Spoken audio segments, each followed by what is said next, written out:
அவரே பாவம் பேஷன்ஸே வராம பாதி நேரம் தனக்கு தானே வசனம் பேசிட்டு உட்கார்ந்துருக்காராம். அந்த தெரு பக்கம் யாராவது போனா கூட அவங்களையும் பிடிச்சு கண்ணாடி மாட்டி விட்டுறாராம். இன்னைக்கு அப்பா கூட ஹாஸ்பிடல் போனாராமே.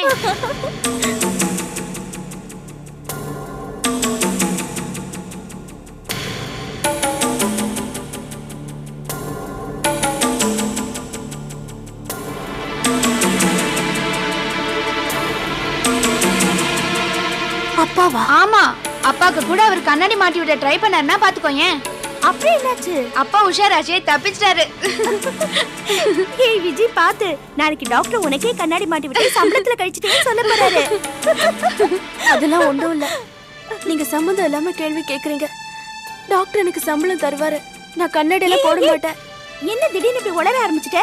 இவ்வளவு நேரம் சிரிச்சிட்டு தானே இருந்த, ஏன் இப்படி இருக்க? ஏய், நாங்க கிண்டல் தானே பண்ணிட்டு இருக்கோம். நான் எங்க வளர்னேன்? நீ கேட்டதுக்கு பதில் சொன்னேன், அவ்வளவுதான். பவானி, இந்தா போய் இந்த ஸ்வீட்டை உள்ள வை. வரேன் விஜி. தனக்கா, இங்க வா. என்ன? அட என்ன? என்னடி? அப்பா ஹாஸ்பிட்டல் போயிட்டு வந்தார்ல, ஏதாவது சொன்னாரா? இல்லையே. அப்பா என்ன சொல்லணும்ங்கற?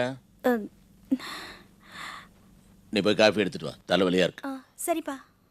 ஏய் நில்லு. அப்பா, உங்களுக்கு குடிக்க ஏதாவது தரட்டாப்பா? ஒண்ணு வேணாம், நீ போய் பாடத்தை கவனி. ஏய் விஜி,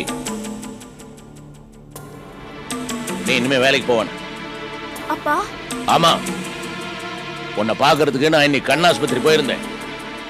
நீ அங்க இல்ல. எங்க போயிருந்த? கேக்குறேன் இல்ல, எங்க போயிருந்த? நீ சொல்லலன்னா எனக்கு தெரியாது நினைச்சிட்டு இருக்கிறியா? உன் டாக்டரே சொல்லிட்டார். இதுக்காக உன்னை அங்க வேலைக்கு அனுப்புறேன். அவர் யார் உன்னை எடுபடி வேலைக்கெல்லாம் வெளியே அனுப்புறதுக்கு? உட்காந்து 10 வருஷம் நர்ஸ் வேலை பாக்குறது தானே உன்னை அங்க அனுப்புறேன். ஆஸ்பத்திரிக்கு வேணுங்கிற பொருள்லாம் வாங்குறதுக்கு நீ தான் ஆளா? எனக்கு இது கொஞ்சம் கூட பிடிக்கல. இல்லப்பா, வேற யாரும் இல்லையா? அதான் என்ன வெளில அனுப்பிச்சாரு. மத்தபடி அவர் ரொம்ப நல்லவருப்பா. கஷ்டம் இல்லாத வேலை. இந்த மாதிரி வேற எந்த டாக்டரும் கிடைக்க மாட்டாருப்பா. தங்கமான மனுஷன். இந்த வேலையை விட்டுற வேணாம்ப்பா, ப்ளீஸ்பா. பாப்பா ப்ளீஸ்பா. சரி சரி, உனக்கு இந்த வேலை மட்டும் பிடிச்சிருந்தா தாராளமா செய். ஊரு கிட்டு கிடக்குதுமா, அதுக்காக சொல்றேன்.